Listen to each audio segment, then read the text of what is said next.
सुंदरवन के घने और रहस्यमयी जंगलों के बीच, जहां प्रकृति अपने सबसे रौद्र रूप में थी। अमावस्या की काली रात में एक भयंकर तूफान आया हुआ था। आकाश में बिजली ऐसे कड़क रही थी जैसे कोई प्राचीन देवता अपने क्रोध का प्रदर्शन कर रहा हो, और मूसलाधार बारिश ने कच्ची सड़कों को दलदल में बदल दिया था। इस प्रलयकारी वातावरण के बीच अनन्या नाम की एक युवा लड़की, जिसके कपड़ों पर कई जगह पेबंद लगे थे, अपनी जान की परवाह किए बिना जंगल की ओर बढ़ रही थी। उसके हाथ में एक छोटी सी लालटेन थी, जिसकी टिमटिमाती लौ हवा के तेज झोंकों से जूझ रही थी। बिल्कुल वैसे ही जैसे अनन्या अपने परिवार की गरीबी और अपने पिता की लाइलाज बीमारी से हर दिन लड़ती थी। उसके चेहरे पर भय का कोई निशान नहीं था, केवल एक दृढ़ संकल्प था कि उसे किसी भी कीमत पर वह दुर्लभ जड़ी बूटी ढूंढनी है जो उसके पिता की जान बचा सकती है, चाहे इसके लिए उसे जंगल के सबसे खतरनाक हिस्से में ही क्यों न जाना पड़े। जंगल का यह हिस्सा स्थानीय लोगों के बीच शापित माना जाता था, जहां किंवदंतियों के अनुसार प्राचीन नाग देवता निवास करते थे और रात में कोई भी इंसान वहां कदम रखने की हिम्मत नहीं करता था। अनन्या के नंगे पैर गीली मिट्टी और नुकीले पत्थरों पर पड़ रहे थे, जिससे उसे चोट भी लग रही थी, लेकिन उसका ध्यान केवल उन औषधीय पौधों पर केंद्रित था जो केवल इसी विशेष क्षेत्र में उगते थे। अचानक बिजली की एक तेज चमक ने पूरे जंगल को दिन की तरह रोशन कर दिया, और अनन्या की नजर एक विशाल बरगद के पेड़ की जड़ों के पास पड़ी किसी चमकती हुई वस्तु पर गई। वह कोई साधारण चमक नहीं थी, बल्कि ऐसा लग रहा था जैसे साक्षात सूर्य का एक टुकड़ा धरती पर गिर पड़ा हो, जिसने उसकी जिज्ञासा को बहा दिया और उसे अपनी दिशा बदलने पर मजबूर कर दिया। जैसे ही अनन्या उस विशाल पेड़ के पास पहुंची, उसके पैरों तले जमीन खिसक गई और उसकी सांसें एक पल के लिए थम गईं, क्योंकि उसके सामने एक दृश्य था जो किसी भी साधारण इंसान के होश उड़ा सकता था। वहां गीली घास और कीचड़ के बीच एक विशालकाय किंग कोबरा लेटा हुआ था, जिसका आकार किसी सामान्य सांप से कई गुना बड़ा था और जिसके सुनहरे शल्क अंधेरे में भी दिव्य आभा बिखेर रहे थे। लेकिन यह राजसी प्राणी इस समय निढाल पड़ा था, और उसके शरीर के मध्य भाग से गहरा लाल रक्त बह रहा था, जो बारिश के पानी में मिल रहा था। अनन्या ने ध्यान से देखा और पाया कि सांप के शरीर पर एक गहरा घाव था, जो स्पष्ट रूप से किसी बंदूक की गोली या किसी धारदार हथियार से किया गया था, और वह दर्द से तड़प रहा था। सामान्य स्थिति में कोई भी व्यक्ति ऐसे खतरनाक शिकारी को देखकर अपनी जान बचाने के लिए उल्टे पैर भाग खड़ा होता, लेकिन अनन्या की रगों में एक वैद्य का खून दौड़ रहा था।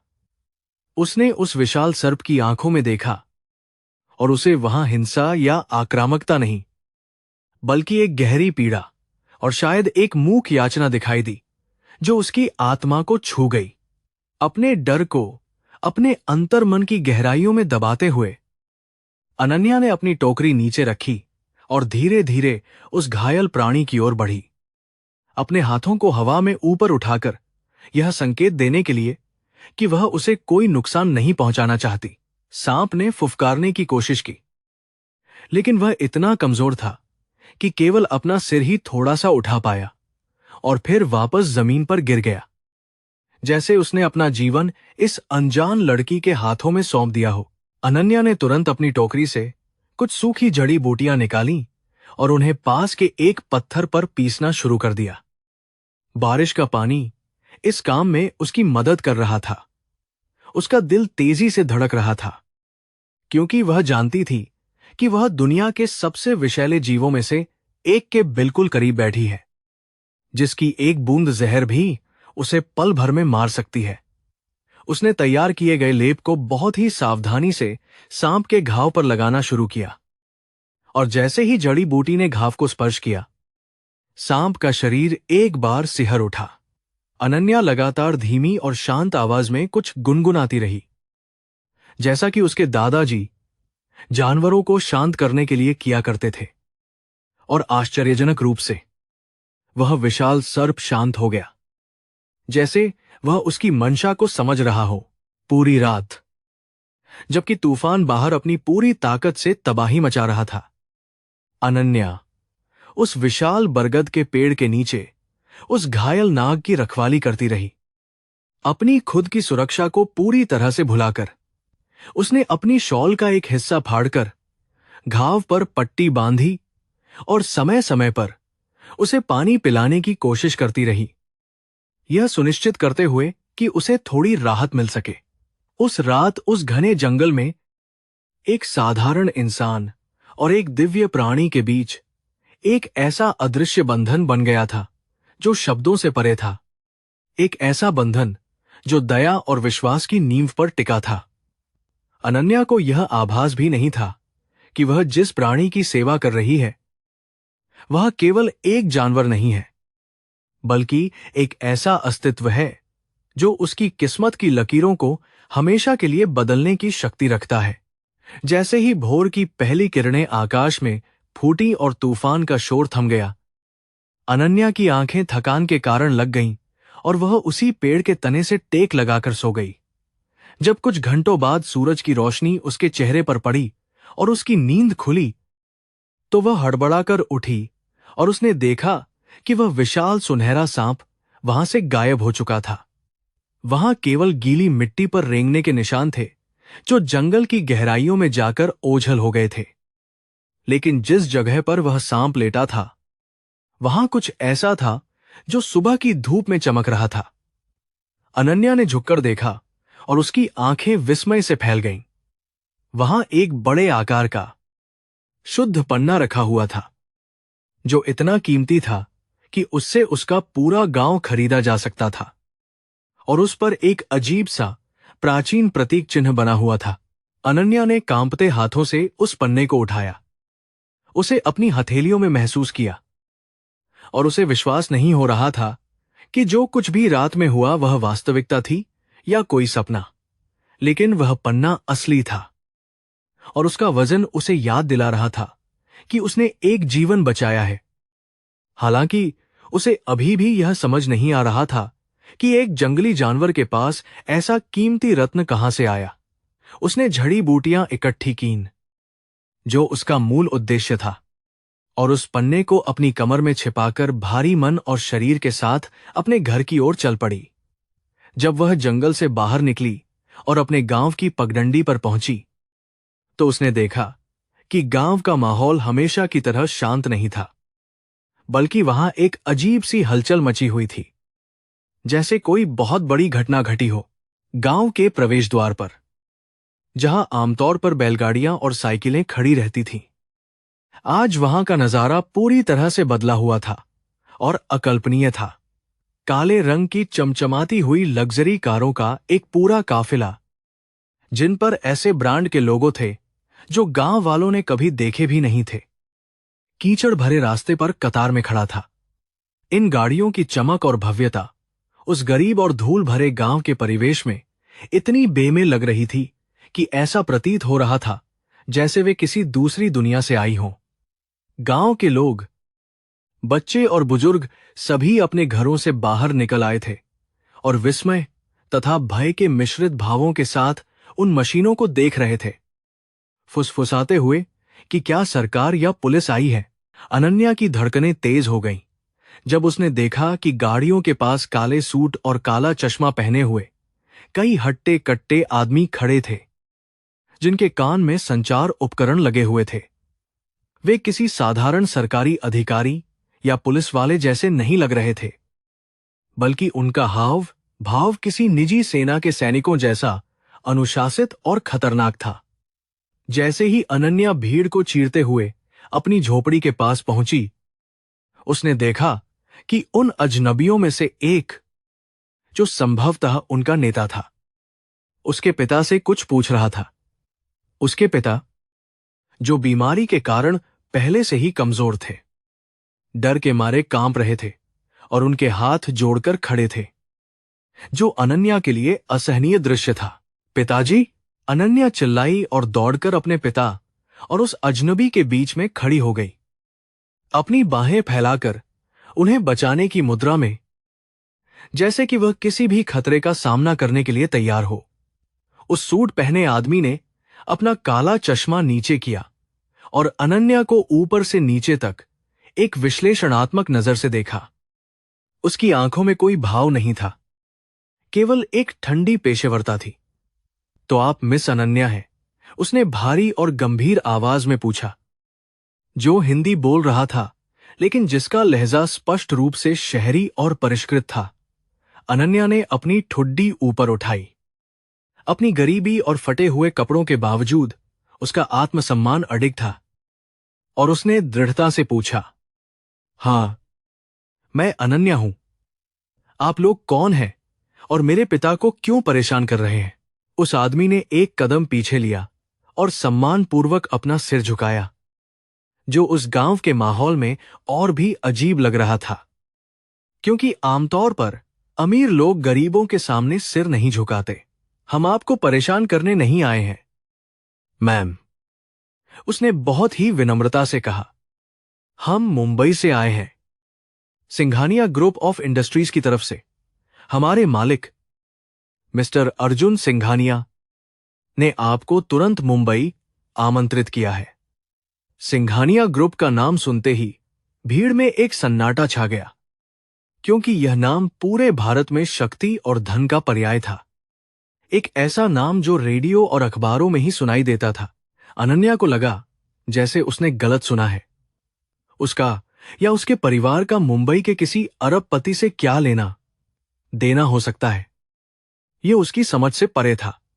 अर्जुन सिंघानिया, मैं उन्हें नहीं जानती और न ही मैं कभी मुंबई गई हूं, अनन्या ने स्पष्ट रूप से मना करते हुए कहा। उसे लगा कि यह कोई गलतफहमी है या कोई धोखाधड़ी, शायद आप गलत पते पर आए हैं। उसने अपनी बात खत्म करते हुए अपने पिता का हाथ थाम लिया, उन्हें घर के अंदर ले जाने की कोशिश करते हुए। लेकिन उस आदमी ने अपनी जेब से एक तस्वीर निकाली और उसे अनन्या के सामने कर दिया। वह तस्वीर उस पन्ने की थी जो अभी अनन्या की कमर में छिपा हुआ था। बिल्कुल वही नक्काशी, वही आकार। यह गलतफहमी नहीं है, मैम, उस आदमी ने तस्वीर की ओर इशारा करते हुए कहा। उसकी आवाज में अब एक आदेशात्मक स्वर भी आ गया था। मालिक ने कहा है कि जिसके पास यह पन्ना है उसे पूरे सम्मान के साथ लाया जाए। यह एक निमंत्रण है जिसे अस्वीकार करना संभव नहीं है, और बदले में आपके पिता का इलाज भारत के सबसे अच्छे अस्पताल में मुफ्त कराया जाएगा। यह प्रस्ताव अनन्या के लिए किसी वरदान से कम नहीं था, लेकिन साथ ही साथ यह एक चेतावनी भी लग रही थी कि उसके पास ना कहने का कोई विकल्प नहीं है। अपने पिता की खांसी की आवाज सुनकर, जो उसी क्षण तेज हो गई थी, अनन्या का दिल पसीज गया और उसने महसूस किया कि नियति ने उसके सामने एक ऐसा दरवाजा खोल दिया है जिसे वह चाहकर भी बंद नहीं कर सकती। अनन्या ने एक गहरी सांस ली, अपनी मुट्ठी में उस जगह को भींचते हुए जहां उसने पन्ना छिपाया था, और उस आदमी की आंखों में सीधे देखते हुए अपना फैसला सुनाया। अगर यह मेरे पिता की जान बचाने का एकमात्र तरीका है तो मैं चलूंगी, उसने कहा। उसकी आवाज में एक ऐसा साहस था जो उसकी उम्र और परिस्थितियों से कहीं अधिक था। लेकिन याद रखना, मैं अपनी मर्जी से आ रही हूं, बिकाऊ नहीं हूं, उसने जोड़ा, अपनी शर्तों को स्पष्ट करते हुए। उस आदमी ने एक हल्का सा इशारा किया और तुरंत ही एक गाड़ी का दरवाजा उसके लिए खोल दिया गया, जो एक नई और अनिश्चित दुनिया में उसके प्रवेश का संकेत था। गाड़ी के अंदर का वातावरण वातानुकूलित और सुगंधित था, जो बाहर की उमस और धूल से बिल्कुल विपरीत था। और अनन्या ने पहली बार चमड़े की सीटों की कोमलता महसूस की। जैसे ही काफिला गांव से बाहर निकला, अनन्या ने खिड़की से पीछे मुड़कर अपने छोटे से घर और उस जंगल को देखा जहां उसने पिछली रात बिताई थी। उसे एक अजीब सा एहसास हो रहा था कि वह शायद कभी वापस नहीं लौट पाएगी। उसे नहीं पता था कि वह जिस मालिक से मिलने जा रही है वह वास्तव में वही घायल प्राणी है जिसे उसने अपनी शॉल से ढका था। और यह यात्रा उसे एक ऐसी दुनिया में ले जाएगी जहां वफादारी और धोखा एक ही सिक्के के दो पहलू हैं। मुंबई की गगनचुंबी इमारतें और समुद्र का शोर उसका इंतजार कर रहे थे, जहां उसकी मासूमियत का इम्तिहान लिया जाएगा और उसे अपनी असली ताकत का पता चलेगा। रास्ते भर अनन्या चुप रही, अपने दिमाग में हजारों सवालों से जूझती रही, जबकि गाड़ी के काले शीशों के बाहर भारत के ग्रामीण परिदृश्य तेजी से बदल रहे थे। उसे आश्चर्य हो रहा था कि एक अरबपति को उसकी क्या जरूरत हो सकती है, और वह पन्ना जो उसे एक सांप ने दिया था, इस पूरी पहेली का केंद्र बिंदु कैसे बन गया? क्या वह सांप कोई पालतू जानवर था या फिर कुछ और अधिक रहस्यमयी? इन विचारों ने उसे इतना उलझा दिया कि उसे पता ही नहीं चला कि कब वे एक निजी हवाई पट्टी पर पहुंच गए, जहां एक हेलीकॉप्टर उसके लिए तैयार खड़ा था। रोटर की तेज आवाज ने उसके विचारों को तोड़ दिया और उसने महसूस किया कि अब पीछे मुड़ने का कोई रास्ता नहीं है। उसकी किस्मत अब अर्जुन सिंघानिया से जुड़ चुकी थी। हेलीकॉप्टर में बैठते समय अनन्या ने अपने गले में लटके ताबीज को छुआ, जो उसकी मां ने उसे दिया था, और मन ही मन प्रार्थना की कि वह जिस भी दुनिया में जा रही है वहां अपनी आत्मा को न खो दे। नीचे जमीन छोटी होती जा रही थी और उसके साथ ही उसका पुराना जीवन भी धुंधला होता जा रहा था, लेकिन उसकी आंखों में वही चमक थी जो उस रात तूफान में भी नहीं बुझी थी। वह एक योद्धा थी। भले ही उसके पास तलवार नहीं थी, लेकिन उसके पास करुणा और साहस का वह हथियार था जो बड़े बड़े साम्राज्यों को झुकाने की ताकत रखता था। और मुंबई में गगनचुंबी इमारतों के सबसे ऊंचे शिखर पर बैठा एक शख्स बेसब्री से उस लड़की का इंतजार कर रहा था जिसने उसकी जान बचाई थी, जिसने उसे फिर से इंसानों पर भरोसा करना सिखाया था। हेलीकॉप्टर के नीचे मुंबई शहर रोशनी के एक विशाल समुद्र जैसा लग रहा था। एक ऐसा नजारा जो अनन्या ने केवल सपनों में ही देखा था। गगनचुंबी इमारतें आसमान को छू रही थीं और सड़कों पर रेंगती हुई गाड़ियां जुगनू की तरह चमक रही थीं। जब हेलीकॉप्टर सिंघानिया टावर की छत पर उतरा तो रोटर की तेज हवा ने अनन्या के बालों को बिखेर दिया और उसे अपनी शॉल को कसकर पकड़ना पड़ा।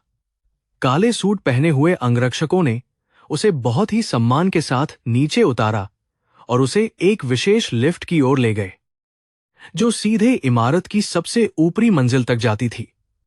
अनन्या का दिल तेजी से धड़क रहा था, क्योंकि वह एक ऐसी दुनिया में कदम रख रही थी जो उसकी कल्पना से भी परे थी और जहां हर कदम पर दौलत बिखरी हुई थी। लिफ्ट का दरवाजा खुला और सामने का दृश्य किसी राजा के महल से कम नहीं था, जहां हर चीज कांच और संगमरमर से बनी थी। विशाल कांच की दीवारों के पार पूरा मुंबई शहर दिखाई दे रहा था, जो इस जगह की शक्ति और ऊंचाई का प्रतीक था। कमरे के बीच में एक बड़ी मेज के पीछे एक युवक खड़ा था, जिसकी पीठ अनन्या की तरफ थी और वह शहर को देख रहा था। जब वह घूमा तो अनन्या की सांसें थम गईं, क्योंकि उसकी आंखों में वही ठंडापन और गहराई थी जो उसने जंगल में उस सांप की आंखों में देखी थी। वह अर्जुन सिंघानिया था, जिसके व्यक्तित्व में एक ऐसा आकर्षण और भय था कि कोई भी उसकी तरफ सीधे देखने की हिम्मत नहीं कर सकता था, और उसका आभा किसी शासक जैसा था। अर्जुन ने उसे बैठने का इशारा किया। उसके चेहरे पर किसी भी प्रकार की भावना नहीं थी, केवल एक व्यापारिक गंभीरता थी। उसने अनन्या को ऊपर से नीचे तक देखा, लेकिन उसकी नजरों में अपमान नहीं, बल्कि एक अजीब सी पहचान थी जो अनन्या को विचलित कर रही थी। बिना किसी भूमिका या औपचारिक बातचीत के उसने अपनी मेज पर रखी एक फाइल को अनन्या की ओर सरका दिया। अनन्या ने कांपते हाथों से फाइल खोली और देखा कि उसमें उसके पिता के इलाज और उसके गांव के विकास की पूरी योजना थी। अर्जुन ने अपनी गहरी आवाज में कहा कि वह उसके पिता का सारा कर्ज चुका देगा और उन्हें नया जीवन देगा, लेकिन बदले में उसे एक कीमत चुकानी होगी जिसे अदा करना अनिवार्य होगा। अनन्या ने प्रश्नवाचक दृष्टि से उसकी ओर देखा, यह सोचकर कि वह उससे क्या मांग सकता है, क्योंकि उसके पास देने के लिए कुछ भी नहीं था। अर्जुन ने उसकी आंखों में देखते हुए सीधे और स्पष्ट शब्दों में कहा कि उसे उससे शादी करनी होगी। यह प्रस्ताव किसी प्रेम निवेदन की तरह नहीं, बल्कि एक समझौते की तरह सुनाया गया था, जिसमें ना कहने की कोई गुंजाइश नहीं थी। अनन्या को लगा जैसे उसके पैरों तले से जमीन खिसक गई हो। एक अजनबी से शादी करना उसकी परंपरा और संस्कारों के खिलाफ था। उसने विरोध करने के लिए अपना मुंह खोला, लेकिन अर्जुन ने उसे बीच में ही रोक दिया और दीवार पर लगी एक स्क्रीन की ओर इशारा किया, जहां एक लाइव वीडियो चल रहा था। स्क्रीन पर जो दृश्य था, उसने अनन्या के दिल को दहला दिया। वहां गांव के साहूकार उसके पिता के घर के बाहर खड़े होकर उन्हें धमका रहे थे और घर का सामान फेंक रहे थे। अर्जुन ने बहुत ही शांत स्वर में बताया कि अगर वह इस शादी के लिए हां नहीं करती, तो वह उसके पिता की कोई मदद नहीं कर पाएगा और वे लोग उन्हें नहीं छोड़ेंगे। यह एक क्रूर ब्लैकमेल था, लेकिन अनन्या जानती थी कि उसके पिता की जान बचाने का यही एकमात्र रास्ता है। अपनी भावनाओं को नियंत्रित करते हुए और अपनी आंखों में आए आंसुओं को रोकते हुए उसने धीरे से सिर हिलाकर अपनी सहमति दे दी। उसने अपने परिवार के लिए अपनी खुशियों की बलि देने का फैसला कर लिया था, चाहे आगे का रास्ता कितना भी कठिन और अनिश्चित क्यों न हो। समझौते पर हस्ताक्षर होने के तुरंत बाद अर्जुन उसे अपनी आलीशान गाड़ी में बैठाकर अपने पुश्तैनी महल सिंघानिया विला की ओर ले गया। यह विला शहर के शोर शराबे से दूर एक शांत इलाके में स्थित था और इसकी भव्यता किसी ऐतिहासिक किले जैसी थी, जहां सदियों पुरानी दीवारें कई राज छिपाए हुए थीं। जैसे ही गाड़ी मुख्य द्वार से अंदर दाखिल हुई, नौकरों की कतार स्वागत के लिए खड़ी थी, लेकिन हवा में एक अजीब सा तनाव महसूस हो रहा था। अनन्या को यह आभास हो गया था कि इस घर में उसका स्वागत फूलों से नहीं, बल्कि कांटों से होने वाला है। अर्जुन का चेहरा अब भी पत्थर जैसा सख्त था और उसने अनन्या को चेतावनी दी कि उसे अंदर किसी भी परिस्थिति में कमजोर नहीं पड़ना है, क्योंकि यहां कमजोरी को अपराध माना जाता है। घर के विशाल हॉल में प्रवेश करते ही उनका सामना एक बुजुर्ग महिला से हुआ, जो एक ऊंचे सिंहासन जैसी कुर्सी पर बैठी थी। वह अर्जुन की दादी थी, जिनका परिवार पर पूरा नियंत्रण था और जिनकी आंखों में परंपरा का अहंकार साफ झलक रहा था। जब उन्होंने अनन्या को फटे पुराने कपड़ों में देखा, तो उनके चेहरे पर घृणा के भाव उभर आए और उन्होंने अपनी छड़ी जमीन पर पटक दी, जिससे पूरे हॉल में गूंज पैदा हुई। उन्होंने अर्जुन से तीखे शब्दों में पूछा कि वह इस भिखारी जैसी दिखने वाली लड़की को उनके पवित्र घर में क्यों लाया है। उनका हर शब्द अनन्या के आत्मसम्मान पर एक कोड़े की तरह बरस रहा था, लेकिन वह चुपचाप खड़ी रही, अपने आंसुओं को पीते हुए, क्योंकि उसने अर्जुन को वचन दिया था।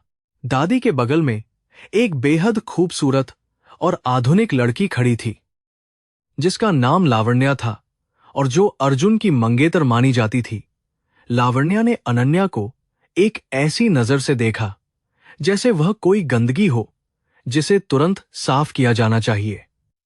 उसकी आंखों में ईर्ष्या और क्रोध की आग जल रही थी, क्योंकि वह बचपन से ही अर्जुन की पत्नी बनने का सपना देख रही थी और अब वह सपना टूटता हुआ देख रही थी।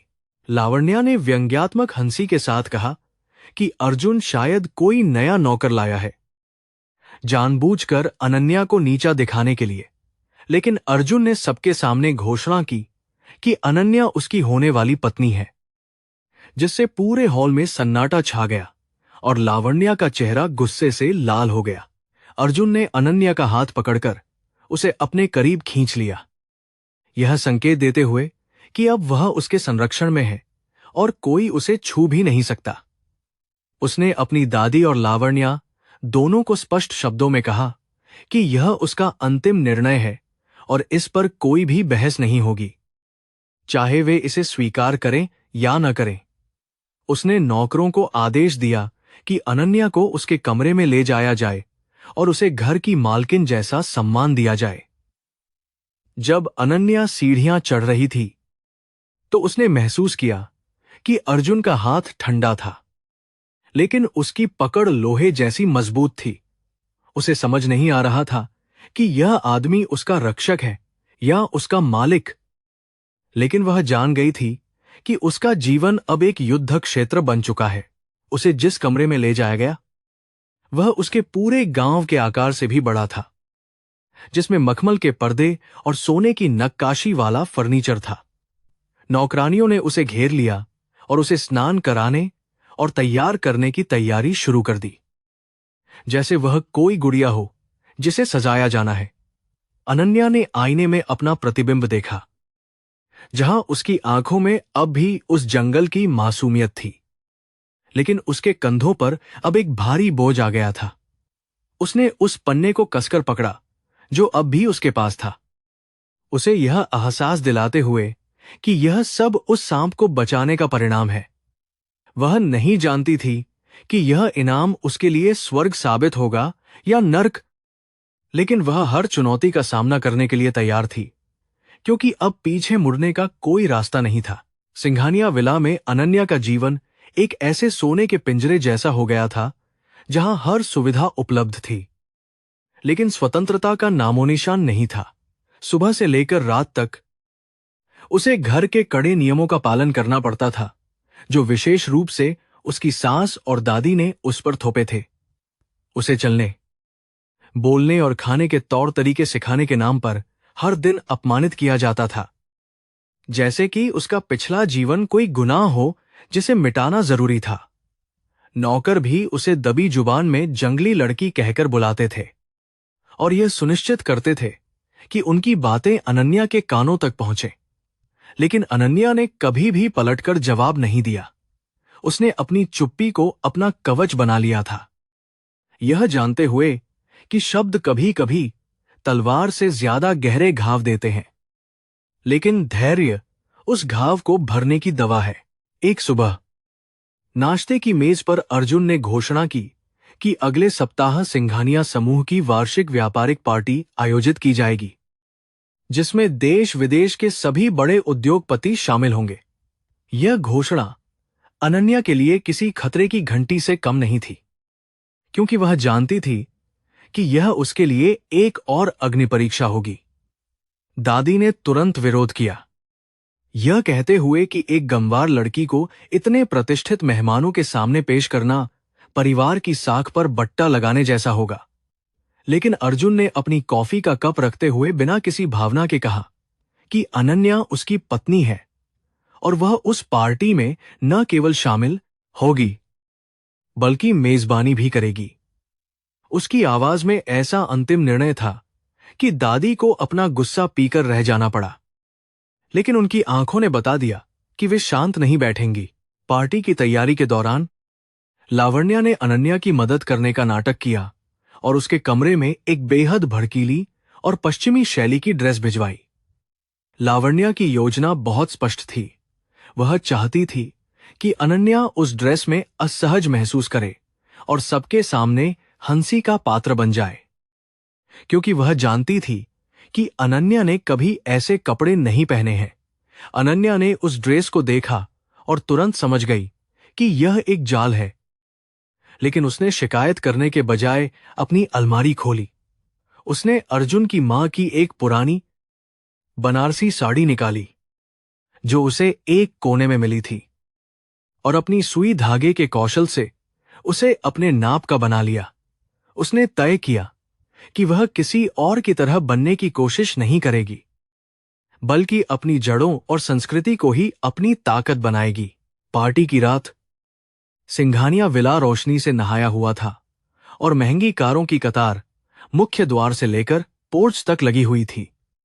शहर के सबसे अमीर और प्रभावशाली लोग शैंपेन के गिलास हाथ में लिए एक दूसरे से झूठी तारीफें कर रहे थे, और माहौल में इत्र और पैसे की मिली जुली महक थी। जब अनन्या सीढ़ियों से नीचे उतरी तो पूरा हॉल एक पल के लिए थम गया। वह लाल रंग की पारंपरिक साड़ी में किसी देवी जैसी लग रही थी। माथे पर छोटी सी बिंदी और आंखों में आत्मविश्वास। लावण्या, जो एक डिजाइनर गाउन में थी, अपनी मुट्ठी भींचक कर रह गई क्योंकि उसका दांव उल्टा पड़ गया था। अनन्या अजीब नहीं, बल्कि सबसे अलग और राजसी लग रही थी। अर्जुन, जो मेहमानों से बात कर रहा था, उसने मुड़कर देखा और उसकी नजरों में पहली बार प्रशंसा की एक हल्की सी चमक दिखाई दी। हालांकि शांति ज्यादा देर तक नहीं रही। लावण्या ने अपने दोस्तों के साथ मिलकर अनन्या को घेर लिया और अंग्रेजी में तेज तेज बातें करने लगी, यह सोचकर कि अनन्या को कुछ समझ नहीं आएगा। वे उसकी गांव की पृष्ठभूमि का मजाक उड़ा रहे थे। पूछ रहे थे कि क्या उसने कभी बिजली देखी है या वह अभी भी पेड़ों पर रहती है। अनन्या चुपचाप खड़ी रही, उनके हर अपमानजनक शब्द को सुनती रही, लेकिन उसके चेहरे पर मुस्कान बनी रही, जिससे लावण्या का गुस्सा और बढ़ गया। लावण्या ने अपनी हदें पार करते हुए मेज से एक दुर्लभ वाइन की बोतल उठाई और अनन्या की ओर बढ़ाते हुए व्यंग्य किया। शायद तुम्हें यह सिरका लगे, क्योंकि तुम लोगों को तो केवल गंदे पानी की आदत होती है ना? तभी वहां एक फ्रांसीसी निवेशक आया, जो सिंघानिया समूह के साथ एक बड़ी डील साइन करने वाला था। लेकिन वह बहुत परेशान लग रहा था क्योंकि उसे अपनी छाती में जकड़न महसूस हो रही थी। लावण्या और अन्य लोग इसे नजरअंदाज कर रहे थे, यह सोचकर कि शायद उसने ज्यादा पी ली है। लेकिन अनन्या की अनुभवी आंखों ने तुरंत खतरे को भांप लिया। उसने देखा कि मेज पर सजावट के लिए रखे गए फूलों में एक विशेष प्रकार का विदेशी लिली था, जिसके पराग से कुछ लोगों को गंभीर एलर्जी हो सकती थी। बिना एक क्षण गंवाए अनन्या ने पास रखे जग से पानी लिया और अपनी साड़ी के पल्लू से एक छोटी पोटली निकाली, जिसमें वह हमेशा लौंग और इलायची रखती थी। उसने तुरंत एक मिश्रण तैयार किया और उस निवेशक को पीने के लिए दिया, जबकि बाकी लोग उसे रोकने के लिए चिल्ला रहे थे। लावण्या ने चिल्लाते हुए कहा, तुम क्या कर रही हो? तुम इस प्रतिष्ठित मेहमान को जहर दे दोगी? सुरक्षा कर्मियों को बुलाओ।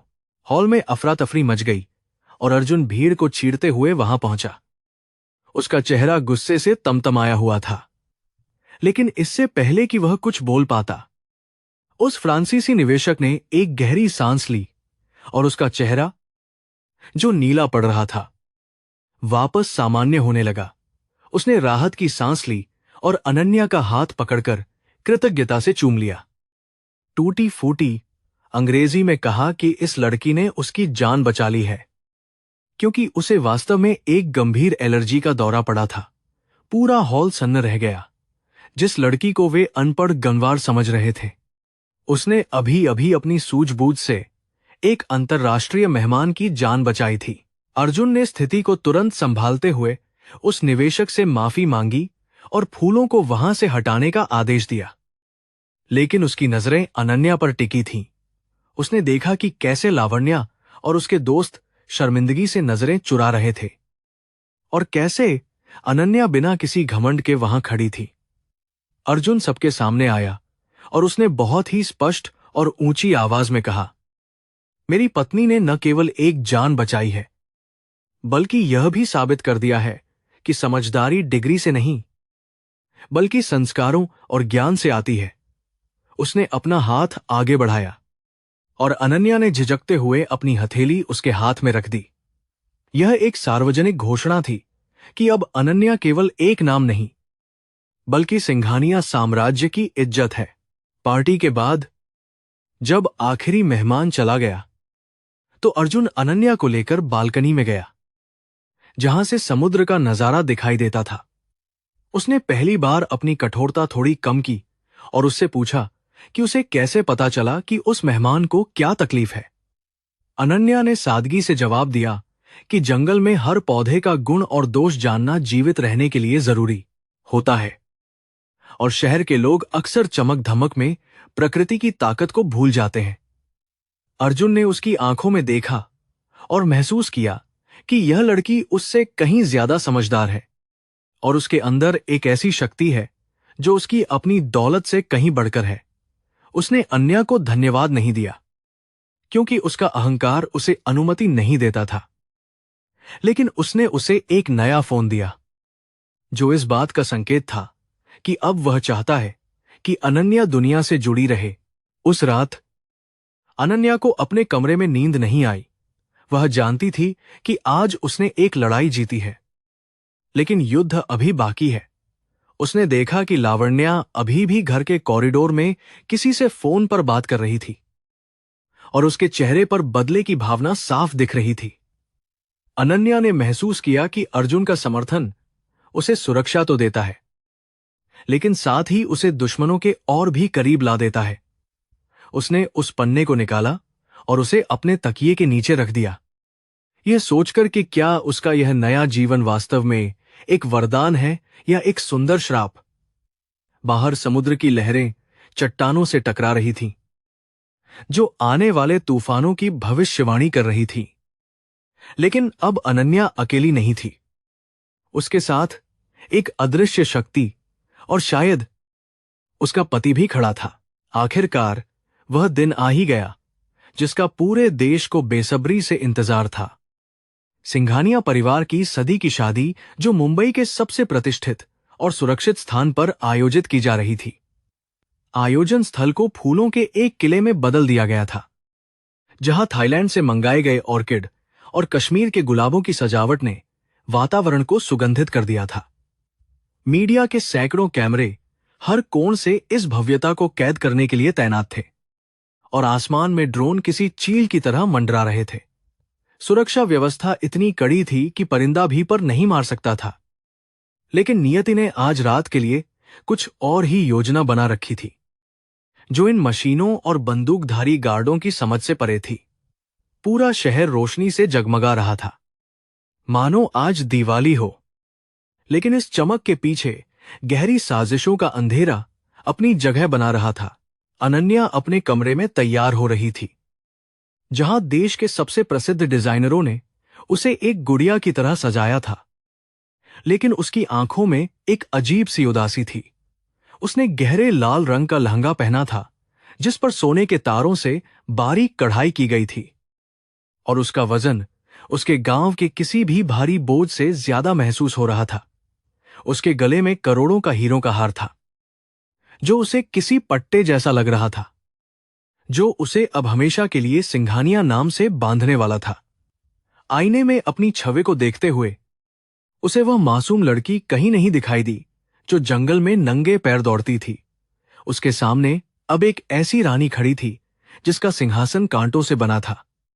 उसने एक गहरी सांस ली और अपने आप को याद दिलाया कि यह सब उसके पिता और उसके गांव के भविष्य के लिए है, और उसने अपने आंसुओं को अपनी पलकों के पीछे छिपा लिया। मंडप की ओर जाने वाले रास्ते पर अर्जुन का आगमन किसी राजा की विजय यात्रा जैसा था। वह एक सफेद घोड़े पर सवार था और पारंपरिक शाही पोशाक में अद्भुत लग रहा था। उसके चेहरे पर हमेशा की तरह वही गंभीरता थी, लेकिन आज उसकी आंखों में एक सतर्कता थी, जैसे वह किसी अदृश्य खतरे को महसूस कर रहा हो।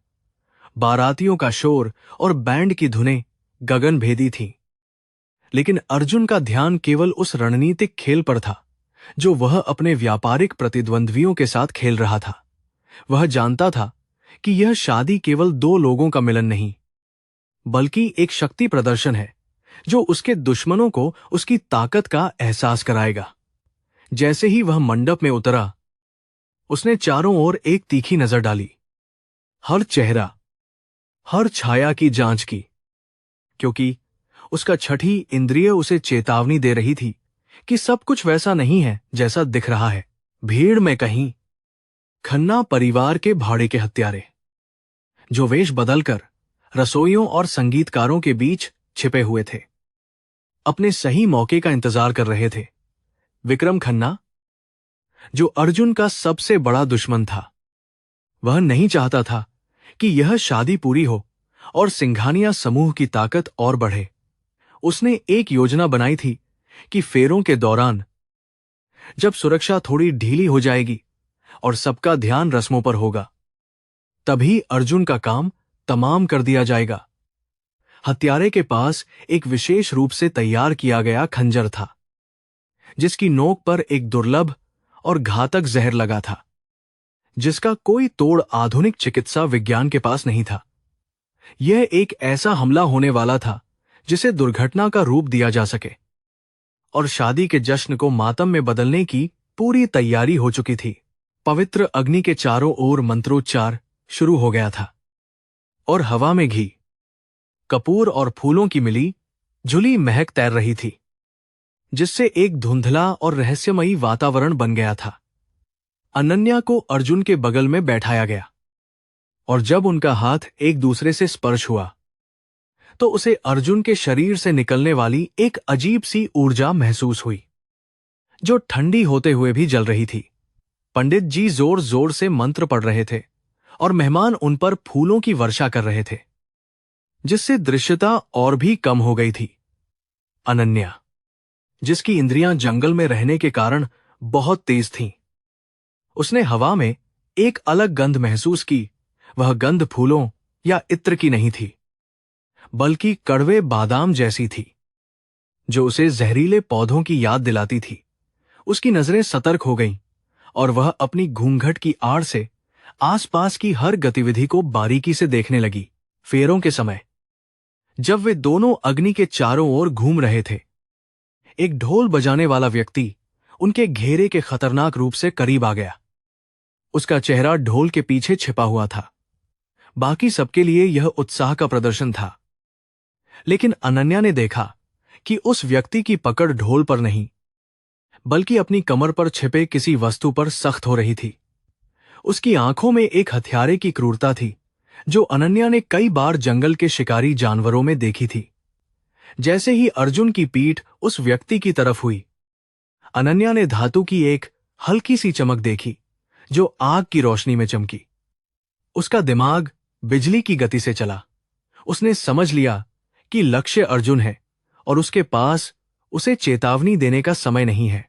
उस हत्यारे ने अपनी पूरी ताकत से खंजर निकाला और अर्जुन की पीठ की ओर लपका। उसका उद्देश्य सीधे दिल पर वार करना था। ठीक उसी क्षण अनन्या ने अपने भारी लहंगे की परवाह किए बिना पूरी ताकत से अर्जुन को धक्का दिया और खुद बीच में आ गई।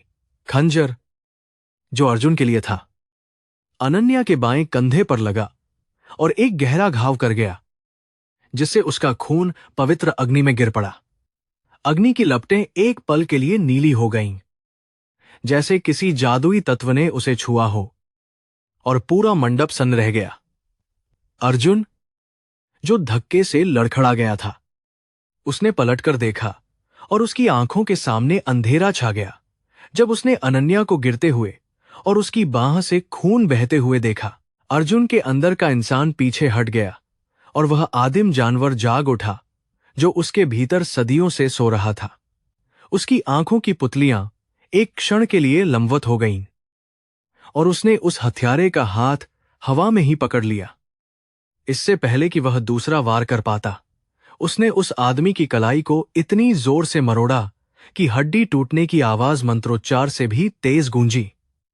अर्जुन ने उसे एक ही झटके में उठाकर दूर फेंक दिया, जैसे वह कोई तिनका हो, और उसकी दहाड़ से पूरा मंडप थर्रा गया। सुरक्षाकर्मी तुरंत हरकत में आ गए और उन्होंने हत्यारे को दबोच लिया।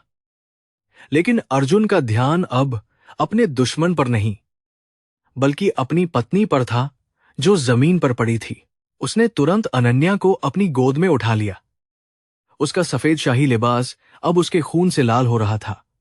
अनन्या का चेहरा दर्द से पीला पड़ गया था, लेकिन उसकी आंखों में अब भी होश था, और वह अर्जुन को सुरक्षित देखकर एक कमजोर मुस्कान दे रही थी। तुम्हें कुछ नहीं हुआ ना? उसने धीमी आवाज में पूछा, जो अर्जुन के दिल में किसी तीर की तरह चुभ गई। उसने पहली बार महसूस किया कि डर क्या होता है अपनी जान का नहीं, बल्कि किसी और को खोने का। उसने चिल्लाकर डॉक्टर को बुलाया। अपनी आवाज में ऐसी कमान थी कि वहां मौजूद हर व्यक्ति कांप उठा। उसने शादी की रस्मों की परवाह किए बिना उसे वहां से ले जाने का फैसला किया, क्योंकि उसके लिए अब अनन्या की जान से बढ़कर कोई रस्म नहीं थी। हॉल के एक निजी कमरे में डॉक्टरों की टीम ने तुरंत अनन्या का इलाज शुरू कर दिया, जबकि अर्जुन दरवाजे पर खड़ा होकर हर गतिविधि पर नजर रखे हुए था। डॉक्टर ने बताया कि खंजर पर जहर था, लेकिन आश्चर्यजनक रूप से जहर अनन्या के शरीर में उतना असर नहीं कर रहा था जितना उसे करना चाहिए था। ऐसा लग रहा था जैसे उसके रक्त में पहले से ही कोई प्राकृतिक प्रतिरोधक क्षमता है, शायद उन जड़ी बूटियों के कारण जिनका सेवन वह बचपन से करती आ रही थी। अर्जुन ने राहत की सांस ली, लेकिन उसका गुस्सा अभी भी शांत नहीं हुआ था। उसने अपने सुरक्षा प्रमुख को फोन किया और केवल एक वाक्य कहा, मुझे वह आदमी चाहिए और उसके पीछे जो भी है उनका नाम मुझे अगले 10 मिनट में चाहिए। जब अनन्या को होश आया तो उसने देखा कि अर्जुन उसके बिस्तर के पास बैठा है, उसका हाथ अपने हाथ में थामे हुए। अर्जुन की आंखों में अब वह ठंडापन नहीं था, बल्कि एक अजीब सी उलझन और कृतज्ञता थी। तुमने ऐसा क्यों किया? अर्जुन ने पूछा। उसकी आवाज में नरमी थी जो अनन्या ने पहले कभी नहीं सुनी थी। तुम मुझे जानती तक नहीं हो, फिर मेरी जान के लिए अपनी जान दांव पर क्यों लगा दी? अनन्या ने उसकी आंखों में देखते हुए जवाब दिया, क्योंकि जंगल का नियम है कि अगर कोई आपकी जान बचाता है तो उसका कर्ज जान देकर ही चुकाया जाता है। और अब आप मेरे पति हैं। यह एक ऐसा जवाब था जिसने अर्जुन को अंदर तक हिला दिया। उसने हमेशा रिश्तों को सौदे के रूप में देखा था, लेकिन यह लड़की समर्पण की एक अलग ही भाषा बोल रही थी। बाहर मेहमानों के बीच कानाफूसी शुरू हो गई थी कि यह अपशकुन है, लेकिन अर्जुन ने बाहर आकर माइक थाम लिया। उसने स्पष्ट शब्दों में घोषणा की कि शादी संपन्न हो चुकी है, क्योंकि अग्नि ने उनके रक्त के बंधन को स्वीकार कर लिया है, जो 7 फेरों से भी अधिक पवित्र है। उसने चेतावनी दी कि जिसने भी आज रात यह हमला किया है, उसने सिंघानिया परिवार के साथ युद्ध छेड़ दिया है और इसका अंजाम बहुत भयानक होगा। यह केवल एक धमकी नहीं थी, बल्कि एक शपथ थी जो उसने अपनी घायल पत्नी के नाम पर ली थी। खन्ना परिवार के जासूस जो भीड़ में छिपे थे, यह सुनकर घबरा गए और वहां से खिसकने लगे, क्योंकि वे जानते थे कि उन्होंने एक सोते हुए शेर को जगा दिया है। उस रात अर्जुन अनन्या के कमरे से बाहर नहीं गया। वह पूरी रात जागता रहा, यह सुनिश्चित करते हुए कि उसे कोई और तकलीफ न हो। उसने देखा कि कैसे वह साधारण सी दिखने वाली लड़की अब इस विशाल साम्राज्य की सबसे महत्वपूर्ण व्यक्ति बन गई थी।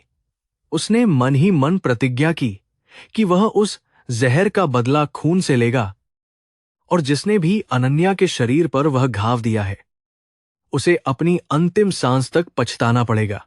यह शादी, जो एक समझौते के रूप में शुरू हुई थी, अब रक्त और अग्नि के माध्यम से एक अटूट बंधन में बदल गई थी। अर्जुन को यह आभास हो गया था कि अनन्या केवल उसकी पत्नी नहीं, बल्कि उसकी ढाल है, और उसके साथ मिलकर वह पूरी दुनिया को जीत सकता है। सुबह की पहली किरण के साथ मुंबई के अखबारों में हेडलाइन थी, सिंघानिया की शादी में खूनी खेल, दुल्हन बनी रक्षक। लेकिन अर्जुन के लिए यह केवल समाचार नहीं था, यह एक नई शुरुआत थी। उसने अपनी कानूनी टीम और कोबरा यूनिट नामक अपनी गुप्त सेना को सक्रिय कर दिया था, जिसका काम खन्ना साम्राज्य को जड़ से उखाड़ फेंकना था। अनन्या अभी भी नींद में थी, लेकिन उसके चेहरे पर शांति थी। शायद उसे पता था कि अब वह अकेली नहीं है। अर्जुन ने उसके माथे को धीरे से चूमा और कमरे से बाहर निकल गया, अपने दुश्मनों के लिए नरक का दरवाजा खोलने के लिए तैयार। युद्ध शुरू हो चुका था, और इस बार राजा और रानी दोनों एक ही पक्ष में थे। शादी के उस खूनी मंजर के बाद सिंघानिया विला एक किले में तब्दील हो चुका था, जहां हर कोने पर सुरक्षा कर्मियों का पहरा था और हवा में एक अजीब सी खामोशी तैर रही थी। अर्जुन ने अपनी पत्नी की सुरक्षा के लिए सुरक्षा का स्तर तिगुना कर दिया था, लेकिन अनन्या एक ऐसी महिला नहीं थी जो सोने के पिंजरे में बंद होकर केवल अपनी किस्मत को कोसती रहे। जैसे ही उसके कंधे का घाव भरने लगा, उसने अर्जुन के सामने एक प्रस्ताव रखा कि वह घर में खाली बैठने के बजाय सिंघानिया चैरिटेबल ट्रस्ट का काम संभालना चाहती है। अर्जुन पहले हिचकिचाया। उसे लगा कि अनन्या अभी पूरी तरह स्वस्थ नहीं है, लेकिन उसकी आंखों में वही दृढ़ता देखकर जो उसने उस तूफानी रात में देखी थी, वह मना नहीं कर सका। उसने उसे फाउंडेशन की जिम्मेदारी सौंप दी, यह सोचकर कि यह एक हल्का काम होगा जो उसका मन बहलाए रखेगा। लेकिन वह नहीं जानता था कि वह अपनी पत्नी को एक नए युद्ध क्षेत्र में भेज रहा है। फाउंडेशन के कार्यालय में अनन्या का पहला दिन किसी परीक्षा से कम नहीं था। वहां के कर्मचारी, जो सूट बूट में थे और बड़ी बड़ी डिग्रियां रखते थे, उन्होंने इस पारंपरिक साड़ी पहनने वाली मालकिन का स्वागत दबी हुई हंसी और संशय के साथ किया।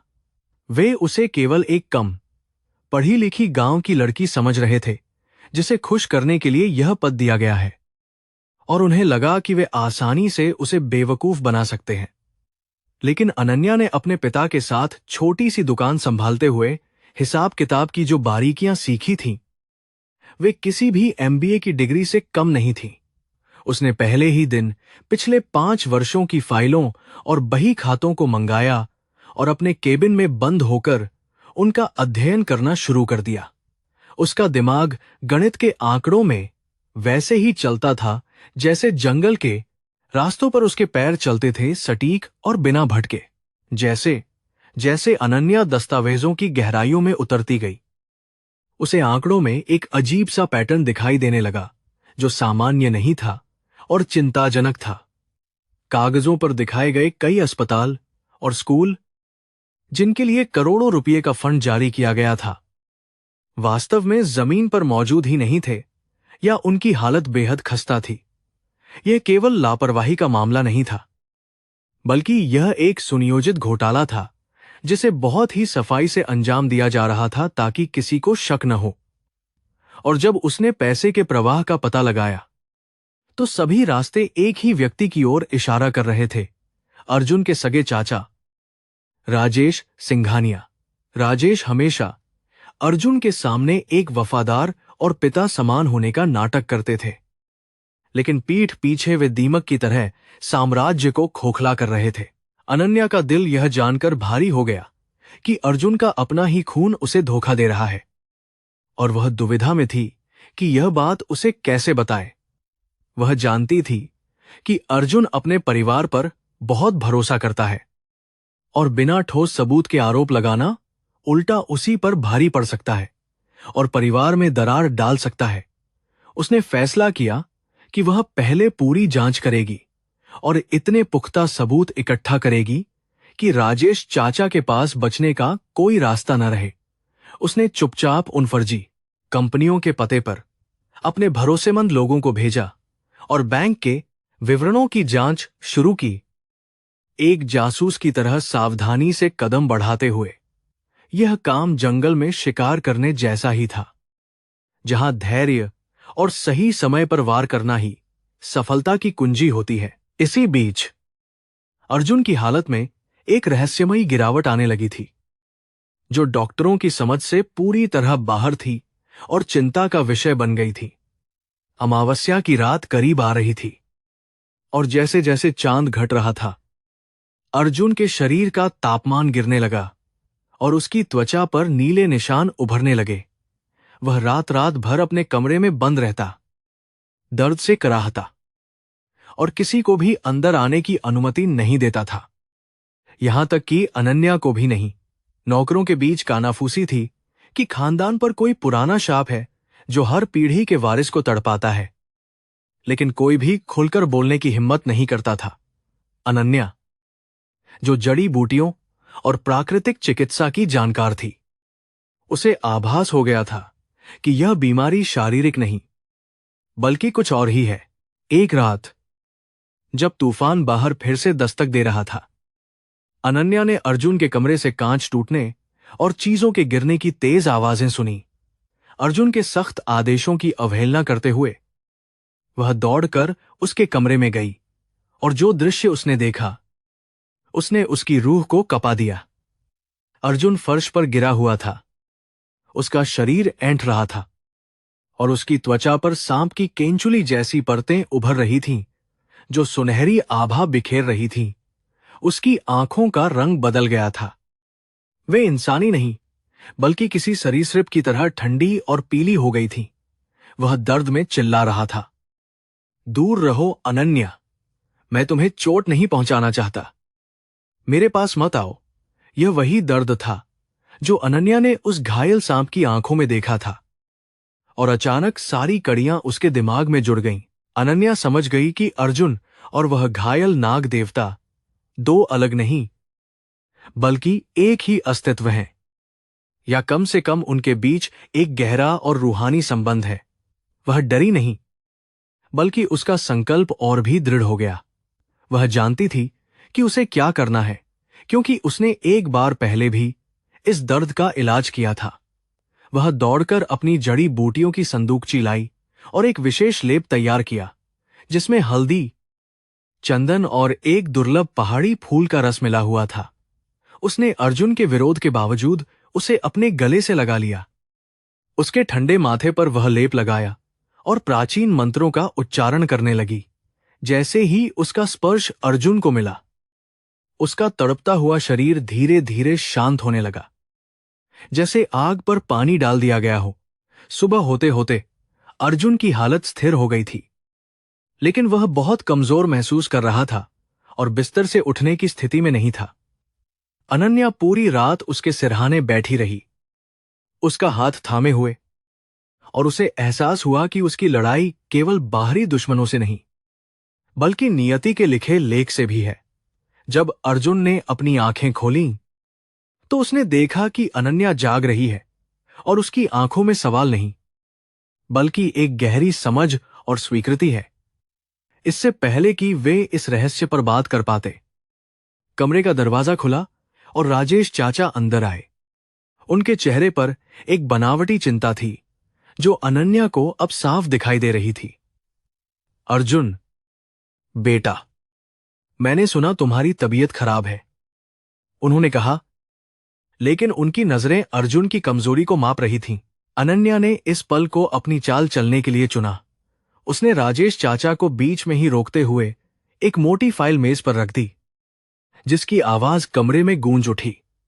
चाचा जी, अर्जुन की तबीयत ठीक हो जाएगी, उसने बहुत ही शांत और संयत स्वर में कहा। लेकिन कंपनी की सेहत का क्या, जिसे आप पिछले 5 सालों से बीमार बना रहे हैं? राजेश का चेहरा पीला पड़ गया, लेकिन उन्होंने तुरंत संभलते हुए हंसने का नाटक किया और कहा, अरे बहू, तुम किन बातों में उलझ गई हो? तुम्हें ये बड़े व्यापारिक मामले समझ नहीं आएंगे। उनका यह अहंकार उनकी सबसे बड़ी गलती साबित होने वाला था, क्योंकि उन्होंने अनन्या को एक साधारण गृहिणी समझने की भूल कर दी थी। अनन्या ने फाइल खोली और एक एक करके सबूत सामने रखने शुरू कर दिए। फर्जी खातों के विवरण, गबन किए गए फंड के रास्ते, और उन ठेकेदारों के बयान जिन्होंने राजेश के कहने पर पैसे इधर उधर किए थे। यह गणित गांव का हो या शहर का, चाचा जी, 2 और 2 हमेशा 4 होते हैं। अनन्या ने उनकी आंखों में देखते हुए कहा, आपने उन पैसों को चुराया जो बीमारों और गरीबों के लिए थे, और ऐसा करके आपने न केवल कंपनी को, बल्कि मानवता को भी धोखा दिया है। अर्जुन, जो बिस्तर पर लेटा हुआ सुन रहा था, उसका चेहरा गुस्से से तमतमा उठा और उसने मुट्ठी इतनी जोर से भींची कि उसके पोर सफेद हो गए। उसे विश्वास नहीं हो रहा था कि जिस चाचा को उसने पिता का दर्जा दिया था, वही उसकी पीठ में खंजर घोंप रहा था। राजेश ने देखा कि उसका भेद खुल चुका है, तो उसने अपना नकाब उतार फेंका और उसका असली क्रूप चेहरा सामने आ गया। हां, मैंने किया, वह चिल्लाया। मैं इस साम्राज्य का असली हकदार था, लेकिन तुम्हारे पिता ने सब कुछ तुम्हें दे दिया। मैं अपना हिस्सा ले रहा था। उसने जेब से एक रिवॉल्वर निकाली और अनन्या पर तान दी, यह सोचते हुए कि अब उसके पास खोने के लिए कुछ नहीं है। तुम बहुत चतुर बनती हो लड़की, लेकिन आज तुम्हारी चतुराई तुम्हें नहीं बचा पाएगी। अर्जुन इस हालत में हिल भी नहीं सकता। और तुम। लेकिन उसकी बात पूरी होने से पहले ही कमरे का माहौल बदल गया। अर्जुन, जो अभी तक कमजोर दिख रहा था, अचानक एक अमानवीय गति से उठा, जैसे उसके अंदर बिजली दौड़ गई हो। सांप की फुर्ती से अर्जुन ने बिस्तर से छलांग लगाई और एक ही झटके में राजेश के हाथ से बंदूक छीन ली। उसे दीवार से सटा दिया। उसकी पकड़ राजेश के गले पर इतनी सख्त थी कि चाचा की सांसें अटक गईं। मेरी पत्नी पर हथियार उठाने की सजा केवल मौत है, अर्जुन फुफकारा। उसकी आवाज में फिर से वही भयानक गूंज थी जो इंसान की नहीं लग रही थी। अनन्या ने आगे बढ़कर अर्जुन का हाथ पकड़ लिया। नहीं अर्जुन, इसे मारो मत, इसे कानून के हवाले करो। मौत इसके लिए बहुत आसान सजा होगी। इसे अपनी बदनामी और हार के साथ जीने दो। अनन्या की आवाज ने अर्जुन के अंदर के जानवर को शांत किया और उसने राजेश को जमीन पर पटक दिया, जहां वह खांसते हुए अपनी जान की भीख मांगने लगा। सुरक्षा कर्मियों को बुलाया गया और राजेश को घसीटते हुए बाहर ले जाया गया। जबकि पूरा घर इस तमाशे को देख रहा था, अर्जुन थककर वापस बिस्तर पर गिर गया। लेकिन इस बार उसकी आंखों में सुकून था, क्योंकि उसके साम्राज्य का दीमक साफ हो चुका था। उसने अनन्या की ओर देखा, जिसने न केवल उसे शारीरिक पीड़ा से बचाया था, बल्कि उसके व्यापार को भी डूबने से बचा लिया था। तुमने फिर मुझे बचा लिया, उसने धीरे से कहा। तुम कौन हो अनन्या? कोई जादूगरनी या कोई फरिश्ता? अनन्या मुस्कुराई और उसने अर्जुन के माथे पर गीली पट्टी रखते हुए कहा, मैं बस आपकी अर्धांगिनी हूं, और जहां आप कमजोर पड़ेंगे वहां मैं आपकी ताकत बनूंगी। उस शाम जब वे दोनों कमरे में अकेले थे, अर्जुन ने अंततः अपने अतीत और उस श्राप का सच अनन्या को बताया। उसने बताया कि कैसे उसके पूर्वजों ने एक बार नाग देवता का अपमान किया था, और तब से हर पीढ़ी के ज्येष्ठ पुत्र को इस पीढ़ा से गुजरना पड़ता है, जब तक कि कोई निस्वार्थ प्रेम करने वाला उसे मुक्त न कर दे। अनन्या ने उसकी कहानी सुनी और महसूस किया कि उसका उस रात जंगल में जाना कोई संयोग नहीं था, बल्कि यह सदियों पुरानी योजना का हिस्सा था। अब उनके सामने तस्वीर साफ थी। उनके दुश्मन केवल इंसान नहीं, बल्कि प्राचीन शक्तियां भी थीं, और असली लड़ाई अभी बाकी थी। राजेश चाचा का जाना तो बस शुरुआत थी। असली खतरा तो अब भी अंधेरे में छिपा उनका इंतजार कर रहा था, जो अगली पूर्णिमा को अपना सबसे भयानक रूप दिखाने वाला था। मुंबई के आकाश पर आज का चांद सामान्य शीतल और सफेद नहीं था, बल्कि एक अशुभ लाल रंग में रंगा हुआ था, जिसे ज्योतिष शास्त्रों में रक्त चंद्रमा कहा जाता है। यह वही रात थी जिसका अर्जुन को सबसे अधिक भय था, क्योंकि प्राचीन श्राप के अनुसार इस रात उसकी इंसानी चेतना सबसे कमजोर होती थी और उसके भीतर का सर्प अपने चरम पर होता था। सिंघानिया विला के सबसे निचले हिस्से में बने एक गुप्त और अभेद्य कक्ष में अर्जुन ने खुद को जंजीरों से जकड़ रखा था, ताकि वह अनजाने में किसी को नुकसान न पहुंचा दे। उसका शरीर पसीने से लथपथ था और उसकी त्वचा पर सुनहरे और काले रंग के शल्क तेजी से उभर रहे थे, जो उसे एक भयानक और अमानवीय रूप दे रहे थे। वह बार बार अनन्या को वहां से चले जाने के लिए कह रहा था। उसकी आवाज में एक जंगली जानवर की गुर्राहट और एक पति की चिंता का मिला जुला स्वर था। लेकिन अनन्या अपनी जगह से 1 इंच भी नहीं हिली। अनन्या उस लोहे के दरवाजे के बाहर एक चट्टान की तरह अडिग खड़ी थी। उसके हाथ में वह पन्ना था जो आज रात एक अजीब सी आंतरिक रोशनी से चमक रहा था। वह जानती थी कि अर्जुन इस समय अपने अस्तित्व की सबसे कठिन लड़ाई लड़ रहा है, एक ऐसी लड़ाई जो शरीर की नहीं बल्कि आत्मा की थी। उसने अपने डर को अपने विश्वास के नीचे दबा दिया था और लगातार उन प्राचीन मंत्रों का जाप कर रही थी जो उसने अपनी दादी से सीखे थे। ताकि अर्जुन के मन को शांति मिल सके। विला के बाहर हवा रुक गई थी और समुद्र की लहरें असामान्य रूप से शांत थीं, जैसे कि प्रकृति भी आने वाले तूफान से पहले अपनी सांसें रोके खड़ी हो। अनन्या को आभास हो गया था कि आज रात केवल अर्जुन के भीतर का राक्षस ही नहीं जागेगा, बल्कि बाहर के राक्षस भी इस मौके का फायदा उठाने के लिए तैयार बैठे हैं। ठीक आधी रात को, जब लाल चांद आसमान के ठीक बीच में था, विला की बिजली अचानक गुल हो गई और पूरा एस्टेट घने अंधेरे में डूब गया। सुरक्षा अलार्म बजने चाहिए थे, लेकिन एक भयानक सन्नाटा छाया रहा, जो यह संकेत दे रहा था कि सुरक्षा प्रणाली को भीतर से किसी ने निष्क्रिय कर दिया है।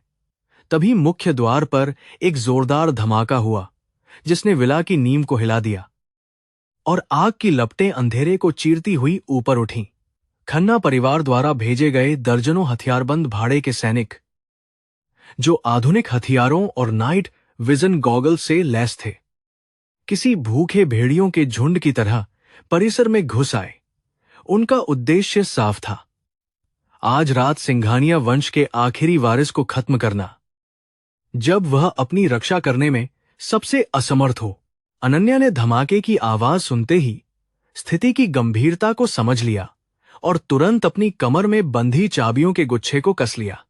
वह जानती थी कि अर्जुन अभी लड़ने की स्थिति में नहीं है, इसलिए अब इस किले और अपने पति की रक्षा की जिम्मेदारी पूरी तरह से उसके कंधों पर थी। वह भागने या छिपने के बजाय सुरक्षा कक्ष की ओर दौड़ी, जहां कोबरा यूनिट के बचे हुए वफादार गार्ड अपने कमांडर के निर्देशों का इंतजार कर रहे थे। अंधेरे में अनन्या की आंखों में एक ऐसी चमक थी जो किसी सेनापति से कम नहीं थी। उसने डर को पीछे छोड़ दिया था, क्योंकि अब उसके पास खोने के लिए बहुत कुछ था। उसने वॉकी टॉकी उठाया और अपनी आवाज में इतना दम भरकर आदेश दिया कि अनुभवी कमांडो भी उसे सुनने के लिए मजबूर हो गए। दुश्मन को लगता है कि हम कमजोर हैं क्योंकि शेर सो रहा है, लेकिन वे भूल गए कि शेरनी अभी जाग रही है। अनन्या ने गार्डों को संबोधित करते हुए कहा। उसने विला के गुप्त रास्तों और प्राचीन संरचनाओं का उपयोग करने की योजना बनाई, जिसके बारे में केवल परिवार के खास सदस्य ही जानते थे। उसने आदेश दिया कि मुख्य हॉल को खाली छोड़ दिया जाए और दुश्मनों को संकरे गलियारों में फंसाया जाए, जहां उनकी संख्या का कोई लाभ नहीं होगा।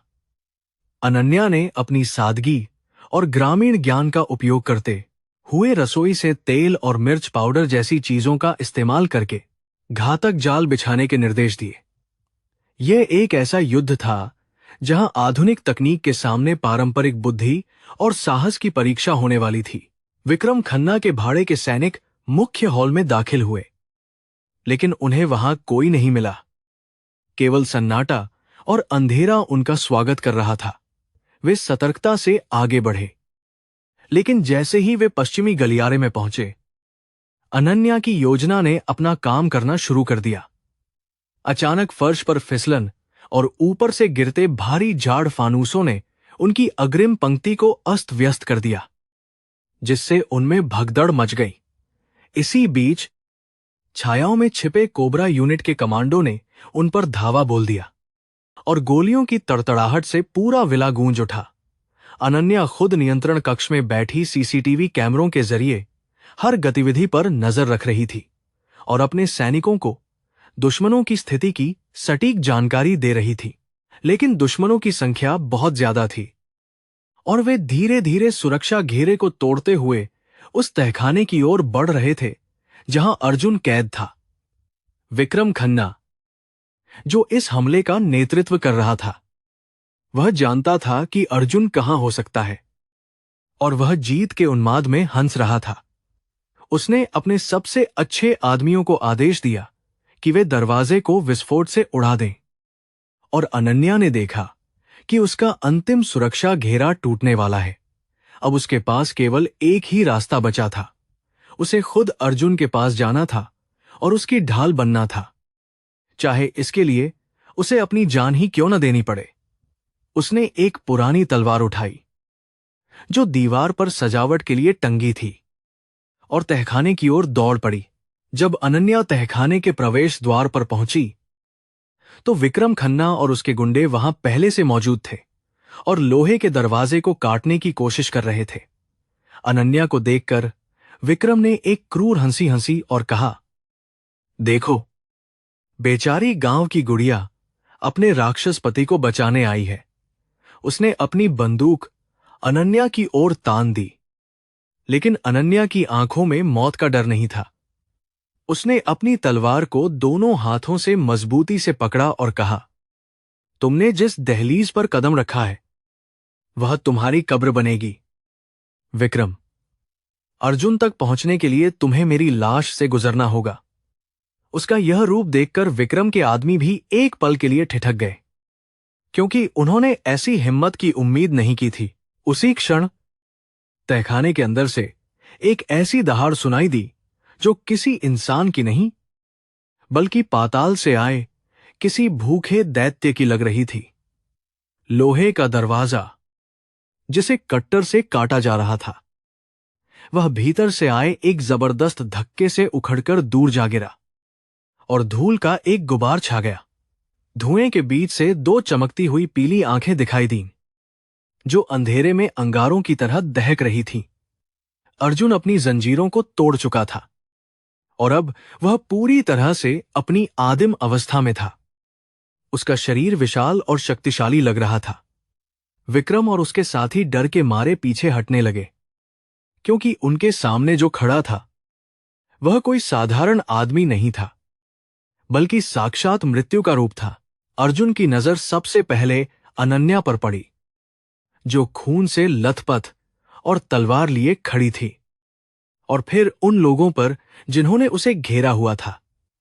उसके दिमाग में तर्क और बुद्धि का स्थान अब शुद्ध वृत्ति ने ले लिया था, लेकिन उस वृत्ति में भी एक बात स्पष्ट थी, यह स्त्री उसकी है और इसकी सुरक्षा उसका एकमात्र धर्म है। उसने एक अमानवीय गति से छलांग लगाई और विक्रम के आदमियों पर टूट पड़ा, जैसे कोई शेर हिरणों के झुंड में घुस गया हो। गोलियां उसके शरीर को छूकर निकल रही थीं, या शायद उसे असर ही नहीं कर रही थी। उसकी ताकत के सामने आधुनिक हथियार खिलौने जैसे लग रहे थे। अनन्या ने देखा कि अर्जुन उसे पहचान रहा है, और उसने महसूस किया कि उनका प्रेम इस श्राप से कहीं अधिक शक्तिशाली है। लड़ाई एक तरफा और भीषण थी। अर्जुन ने केवल अपने नंगे हाथों से दुश्मनों की हड्डियों को तोड़ दिया और उन्हें हवा में तिनकों की तरह उछाल दिया। विक्रम खन्ना, जो अब तक अपने अहंकार में चूर था, अब अपनी जान बचाने के लिए कोने में दुबक गया था। उसका चेहरा भय से सफेद पड़ गया था। उसने कभी सपने में भी नहीं सोचा था कि वह जिन कहानियों को अंधविश्वास मानता था, वे आज उसके सामने हकीकत बनकर खड़ी हो जाएंगी। जब अर्जुन उसकी ओर बढ़ा तो अनन्या बीच में आ गई और उसने अर्जुन के छाती पर अपना हाथ रख दिया। रुक जाओ अर्जुन, उसने चिल्लाई, इसे मत मारो। हम हत्यारे नहीं हैं, इसे जीने दो, ताकि यह दुनिया को बता सके कि सिंघानिया से टकराने का अंजाम क्या होता है। अनन्या के स्पर्श और उसकी आवाज ने अर्जुन के अंदर के तूफान को शांत कर दिया। उसकी आंखों की पीली चमक धीरे धीरे कम होने लगी और उसका शरीर कांपने लगा। वह घुटनों के बल जमीन पर गिर गया और उसका रूप वापस सामान्य होने लगा, लेकिन वह अत्यधिक थकान से चूर था। विक्रम ने इस मौके का फायदा उठाकर भागने की कोशिश की, लेकिन कोबरा यूनिट के गार्डों ने, जो अब तक वहां पहुंच चुके थे, उसे तुरंत गिरफ्तार कर लिया। आज रात रक्त चंद्रमा गवाह था कि प्रेम और वफादारी ने एक बार फिर क्रूरता और लालच को हरा दिया था। विला के फर्श पर बिखरे हुए कांच और मलबे के बीच अनन्या ने अर्जुन के सिर को अपनी गोद में रख लिया, जबकि बाहर आसमान में चांद का लाल रंग फीका पड़ने लगा था। सुबह की पहली किरण के साथ पुलिस और मीडिया की गाड़ियां विला के बाहर जमा हो गई थीं, लेकिन सिंघानिया परिवार की दीवारें अभी भी अभेद्य थीं। अर्जुन को होश आ गया था, हालांकि उसका शरीर अभी भी दर्द से टूट रहा था, लेकिन उसकी आत्मा अब पहले से कहीं अधिक हल्की थी। उसने देखा कि अनन्या पास ही कुर्सी पर बैठी सो रही थी उसके हाथ में अभी भी वह पन्ना और तलवार थी। अर्जुन को एहसास हुआ कि इस श्राप ने उसे कमजोर नहीं, बल्कि उसे दुनिया का सबसे कीमती उपहार दिया है, एक ऐसी जीवन संगिनी जो नरक की आग में भी उसके साथ चल सकती है। उसने धीरे से अनन्या के हाथ से तलवार ली और उसकी जगह अपना हाथ रख दिया, यह मूक वादा करते हुए कि अब से वह केवल उसकी रक्षा के लिए जिएगा। कुछ ही घंटों में विक्रम खन्ना और उसके पूरे सिंडिकेट के गिरफ्तार होने की खबर जंगल की आग की तरह फैल गई। अर्जुन ने अपने वकीलों और पीआर टीम को सक्रिय कर दिया था ताकि दुनिया को वही कहानी पता चले जो वह बताना चाहता था। लेकिन उसके दिल में एक नई योजना बन रही थी, एक ऐसी योजना जो न केवल उसके दुश्मनों को खत्म करेगी, बल्कि यह सुनिश्चित करेगी कि भविष्य में कोई भी उसकी पत्नी या उसके परिवार की ओर आंख उठाने की हिम्मत न करे। रक्त चंद्रमा की यह रात समाप्त हो गई थी, लेकिन इसने एक नए सूरज को जन्म दिया था, जिसमें अर्जुन सिंघानिया केवल एक अरबपति नहीं, बल्कि अपनी रानी के साथ मिलकर राज करने वाला एक असली सम्राट बनकर उभरा था। रक्त चंद्रमा की उस भयानक रात के बाद सिंघानिया विला में एक नई सुबह का उदय हुआ, जो न केवल सूरज की रोशनी लेकर आई, बल्कि एक नई शक्ति और स्थिरता का भी प्रतीक थी। अर्जुन के शरीर के घाव तेजी से भर रहे थे और डॉक्टरों के लिए यह एक चमत्कार से कम नहीं था। लेकिन अनन्या जानती थी कि यह उस प्राचीन आशीर्वाद का प्रभाव है जो अब उनके रक्त में बह रहा था। उस रात की घटनाओं ने अर्जुन और अनन्या के बीच की बची हुई किसी भी दीवार को पूरी तरह से गिरा दिया था। अब वे दो अजनबी नहीं, बल्कि एक ही आत्मा के दो हिस्से थे। अर्जुन ने अपनी आंखों में एक नया संकल्प लिया था। अब वह केवल रक्षा नहीं करेगा, बल्कि उन सभी जड़ों को ही उखाड़ फेंकेगा जिन्होंने उसके परिवार को नुकसान पहुंचाने की कोशिश की थी। उसने अपने वकीलों और सलाहकारों की एक आपातकालीन बैठक बुलाई और युद्ध का मैदान अब शारीरिक लड़ाई से बदलकर कॉरपोरेट जगत के बोर्डरूम में स्थानांतरित हो गया था। सिंघानिया टॉवर के सबसे ऊपरी मंजिल पर स्थित कॉन्फ्रेंस हॉल में सन्नाटा इतना गहरा था कि सुई गिरने की आवाज भी सुनी जा सकती थी। बोर्ड के सदस्य, जिनमें से कई ने गुप्त रूप से खन्ना परिवार का साथ दिया था, अब पसीने से तरबतर होकर अपने बॉस के आगमन का इंतजार कर रहे थे। जब दरवाजा खुला तो अर्जुन अपनी व्हीलचेयर पर नहीं, बल्कि अपने पैरों पर चलता हुआ अंदर आया। उसके कदम इतने भारी और आत्मविश्वास से भरे थे कि फर्श भी कांपता हुआ महसूस हो रहा था। उसके बगल में अनन्या चल रही थी, जिसने आज एक साधारण साड़ी के बजाय गहरे नीले रंग की सिल्क साड़ी पहनी थी, जो उसकी नई शक्ति और अधिकार को दर्शा रही थी। यह जोड़ी किसी आधुनिक राजा और रानी की तरह लग रही थी, जो अपने दरबार में न्याय करने के लिए पधारे थे, और उनकी उपस्थिति ही विरोधियों का मनोबल तोड़ने के लिए काफी थी। अर्जुन ने बिना किसी भूमिका के बैठक शुरू की।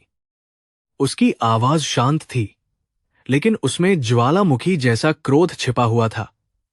उसने बड़ी स्क्रीन पर उन सभी गद्दारों के नाम, उनके गुप्त बैंक खाते और खन्ना समूह के साथ उनके संचार के रिकॉर्ड प्रदर्शित कर दिए। कमरे में मौजूद कई बड़े अधिकारियों के चेहरे का रंग उड़ गया, क्योंकि उन्हें लगा था कि उनके निशान मिटा दिए गए हैं। लेकिन वे भूल गए थे कि अनन्या ने फाइलों की जो जांच शुरू की थी, वह कितनी गहरी थी।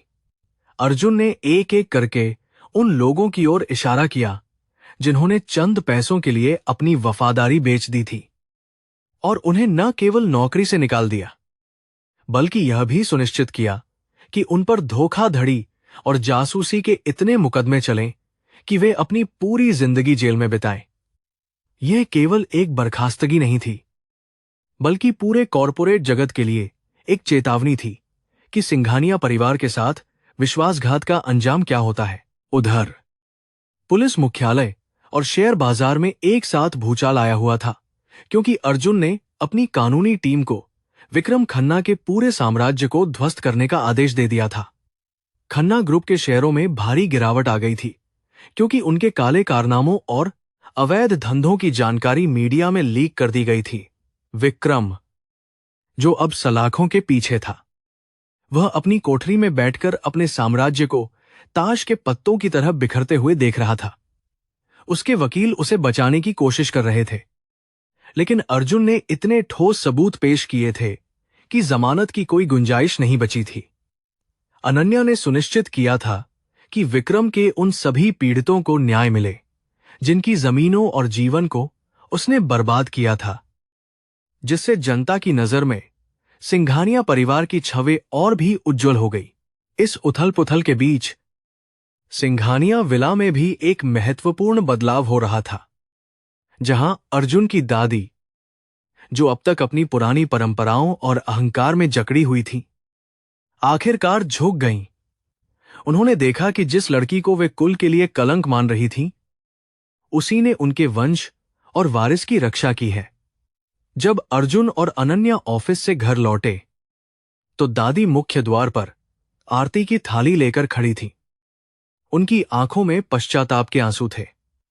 उन्होंने अनन्या के सामने हाथ जोड़े और पहली बार उसे बहू कहकर संबोधित किया, यह स्वीकार करते हुए कि असली कुलीनता खून या पैसे में नहीं, बल्कि संस्कारों और त्याग में होती है।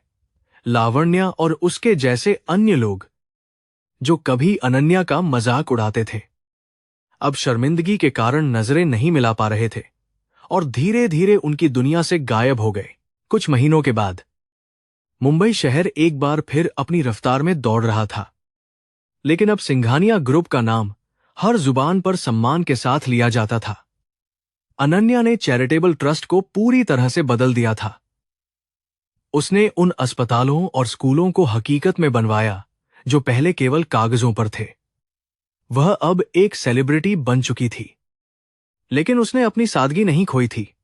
वह अभी भी उसी जुनून के साथ काम करती थी जैसे वह जंगल में जड़ी बूटियां ढूंढती थी। मीडिया ने उसे मुंबई की नागिन का खिताब दिया था, लेकिन यह अपमान नहीं, बल्कि एक सम्मानजनक उपमा थी, जो उसकी सुरक्षात्मक प्रकृति और बुद्धिमत्ता को दर्शाती थी।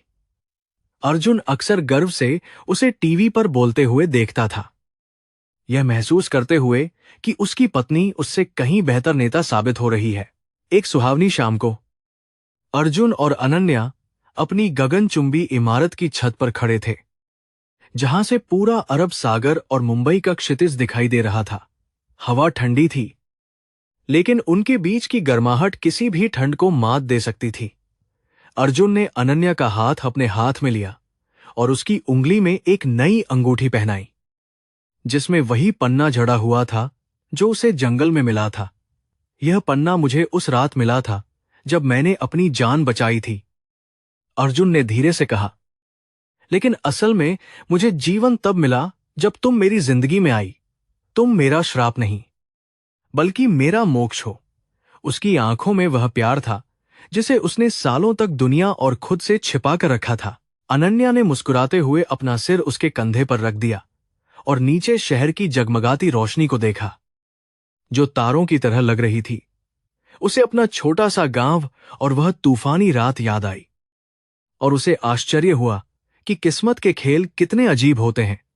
उसने महसूस किया कि वह जंगल का नाग देवता कोई और नहीं, बल्कि अर्जुन की ही आत्मा का एक रूप था जो मदद के लिए पुकार रहा था। हम दोनों की दुनिया बहुत अलग थी। अर्जुन, उसने कहा, लेकिन शायद हमें मिलाने के लिए ही वह तूफान आया था। अब चाहे कोई भी मुसीबत आए, हम साथ मिलकर उसका सामना करेंगे। यह वादा किसी कानूनी दस्तावेज से ज्यादा मजबूत था, क्योंकि यह दिल की गहराइयों से निकला था। तभी आसमान में एक तारा टूटा और समुद्र की लहरों की आवाज तेज हो गई, जैसे प्रकृति भी उनके मिलन पर अपनी सहमति दे रही हो। अर्जुन ने उसे अपनी बाहों में भर लिया और वे दोनों एक ही दिशा में देखने लगे, जहां भविष्य की अनंत संभावनाएं उनका इंतजार कर रही थी। अब कोई डर नहीं था, कोई रहस्य नहीं था, केवल एक अटूट विश्वास था कि जब तक वे साथ हैं, वे अजय हैं। जंगल की उस मासूम लड़की ने शहर के सबसे ताकतवर आदमी के दिल पर राज कर लिया था, और उस आदमी ने उस लड़की के चरणों में अपनी पूरी दुनिया बिछा दी थी। यह कहानी केवल एक अरबपति और एक गांव की लड़की की नहीं थी, बल्कि यह उस प्रेम की विजय गाथा थी जिसने सांप के जहर को भी अमृत में बदल दिया था। मुंबई की रोशनी उनके पीछे चमक रही थी, लेकिन उनकी असली चमक एक दूसरे की आंखों में थी। उन्होंने एक नई दुनिया का निर्माण किया था, जहां शक्ति का उपयोग दूसरों को कुचलने के लिए नहीं, बल्कि उन्हें उठाने के लिए किया जाता था। जैसे ही रात गहरी हुई, वे दोनों एक साथ अंदर चले गए, अपने साम्राज्य को संभालने के लिए तैयार।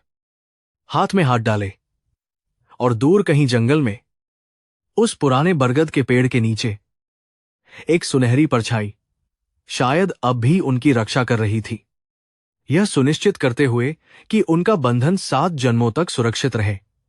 कहानी यहीं समाप्त नहीं हुई थी, बल्कि यह तो एक नए युग की शुरुआत थी, सिंघानिया और उनकी रानी के युग की।